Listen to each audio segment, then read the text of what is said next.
امریکہ میں کالج کی ایک طالبہ نے اپنی برہنہ تصویر اپنے بوائے فرینڈ کی بجائے غلطی سے اپنے باپ کو بھیج دی۔ نادیہ نامی طالبہ کی ڈسکوان نامی نوجوان سے خفیہ تعلقات تھے اور دونوں ایک دوسرے کو قابل اعتراض تصاویر بھیجتے رہے۔ نادیہ نے ایسی ہی ایک تصویر اپنے باتھ روم میں نہاتے ہوئے بنائی اور پھر اسے غلطی سے اپنے باپ کو بھیج دیا۔ نادیہ کا باپ بیٹی کی شرمناک حرکت پر غصے سے پاگل ہو گیا اور میسج کیا کہ یہ کیا ہے۔ اس نے فوری طور پر اپنی بیٹی کو کال بھی کی لیکن کوئی جواب موصول نہ ہوا اور بار بار کال کے بعد اس نے میسج بھیجا کہ وہ گھر پہنچ رہا ہے اور یہ کہہ کر اسے اس بیہودہ حرکت کا جواب چاہیے۔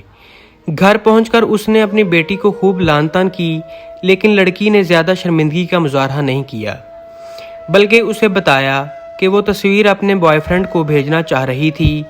نادیہ نے مزید بے شرمی کا مظاہرہ کرتے ہوئے سارے معاملے کی تفصیلات اپنے ٹویٹر اکاؤنٹ اور انسٹاگرام پر بھی جاری کر دی۔ دوستو، اس طرح کی مزید ویڈیوز کے لیے میرے چینل کو لازمی سبسکرائب کریں۔ شکریہ۔